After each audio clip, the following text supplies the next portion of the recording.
Komisi Pengawas Persaingan Usaha atau KPPU mensinyalir adanya potensi praktik monopoli yang dilakukan oleh Pertamina dalam menaikkan harga LPG 12 kg. Komisi Pengawas Persaingan Usaha atau KPPU mengungkap adanya praktek monopoli ekspor benih lobster dalam hal jasa pengiriman ekspor. Selaku produsen Aqua sebesar 13,8 miliar rupiah karena diduga terbukti melakukan praktik monopoli usaha.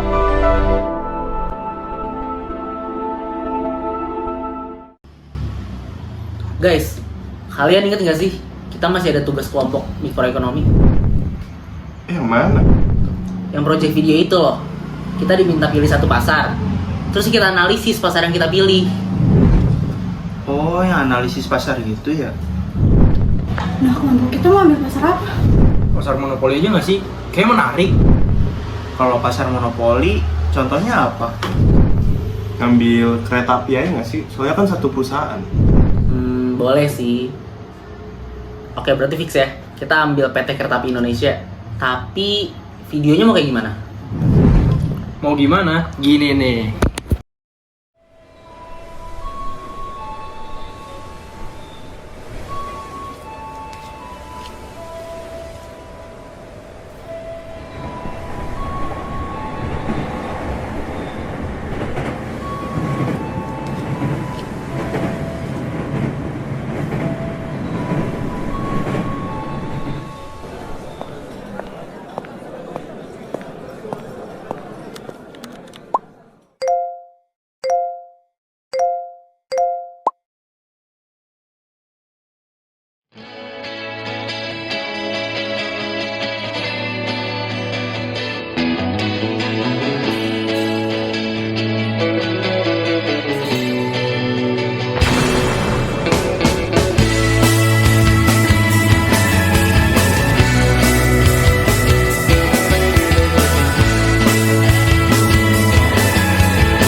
Halo teman-teman semuanya.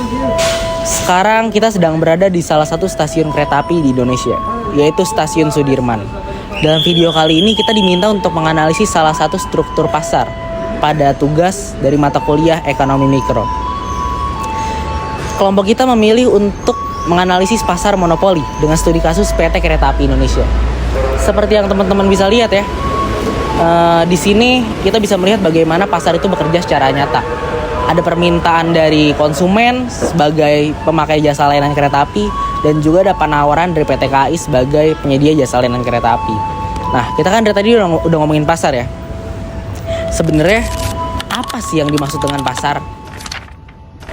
Nah, dalam ilmu ekonomi, pasar itu nggak selalu berbentuk fisik seperti pasar tradisional. Pasar adalah kondisi di mana terjadinya pertemuan antara penjual dan pembeli atau produsen dan konsumen dalam bentuk barang atau jasa. Simpelnya, pasar itu tempat bertemunya antara permintaan dan penawaran. Dalam konteks ini, penumpang itu sebagai produsen dan kita bertemu dengan PT KAI sebagai konsumen atau pemberi jasa. Dengan pengertian seperti itu, berarti stasiun bisa disebut pasar. Nah, pasar itu dibagi menjadi 4. Ada monopoli, oligopoli, ada PSS, sama ada PSM.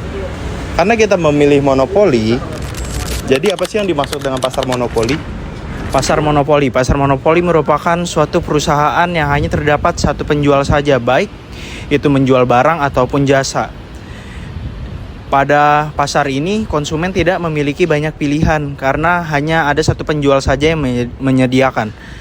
Lalu mengapa PT KAI bisa disebut pasar monopoli? Karena di Indonesia perusahaan yang mengelola perkereta apian hanya satu, yaitu PT KAI, yaitu PT Kereta Api Indonesia. Lalu mengapa PT KAI bisa disebut perusahaan monopoli?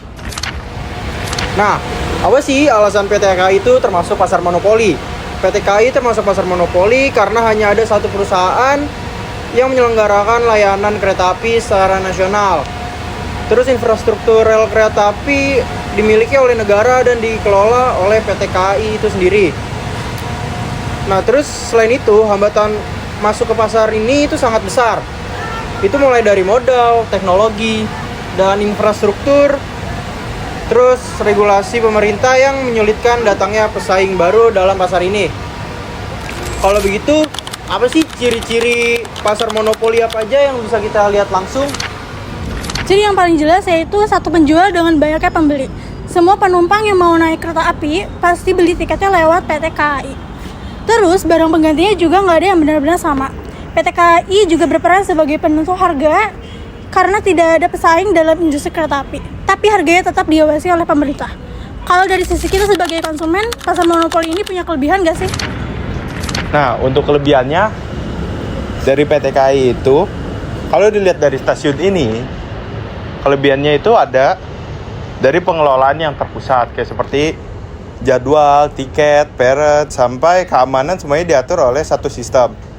Nah, itu dibikin pelayanan yang lebih terorganisasi. Tapi selain mempunyai kelebihan, pasar monopoli juga mempunyai kekurangan. Apa aja sih kekurangannya?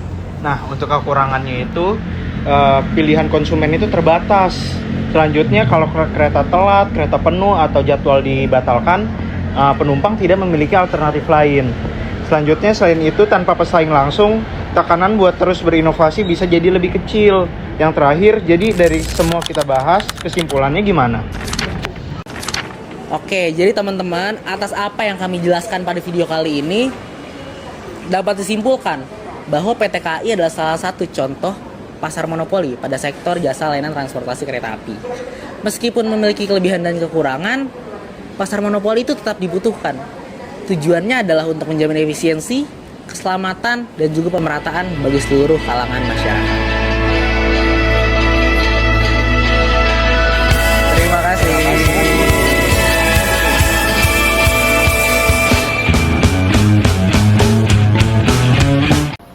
Oke, jadi begitu guys videonya.